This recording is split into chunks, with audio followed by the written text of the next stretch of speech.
When someone rams their car into a building, that's absolutely ridiculous. She's talking about attacks on a Central Illinois health clinic. Good evening, I'm Brandon Morano. The city of Danville has been at the center of an abortion debate since May. Now it's made its way to the national conversation. WCI3's Jamal Williams is with us. Jamal, how did this all escalate?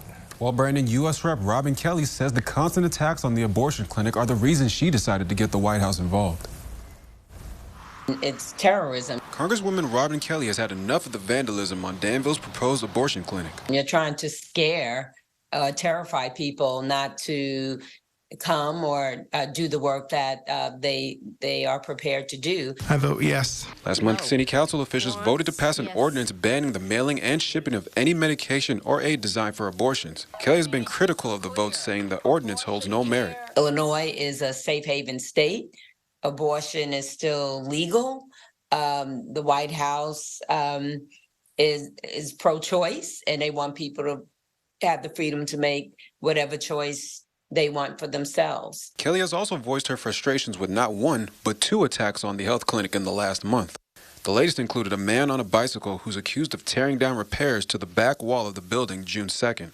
In a letter obtained by WCIA, Kelly said, quote, "I trust that the city of Danville is working diligently to investigate these attacks and take the necessary action to ensure that a future attack does not occur." Danville Police Chief Chris Yates responded with a statement of his own saying, quote, "There was a person who we were unable to identify on the video looking in the area described, but there was no video showing the damage being done as the video cuts out and ends."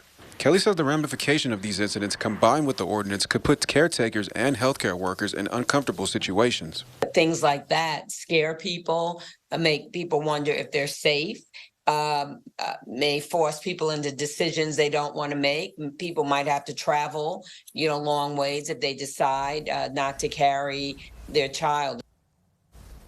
Kelly also says though the White House is informed about the attacks on the proposed abortion clinic, she does not know if the Oval Office plans to take any further action. Back to you, Brandon. All right, Jamal, thank you, and hopefully we get that video on Monday. Less than 3 weeks after the ordinance passed, there were two separate attacks on the proposed abortion clinic. First happened when a man drove a vehicle loaded with gasoline into the building on May 20th. The second was a man on a bicycle who's accused of tearing down the repairs to the back wall of the building on June 2nd.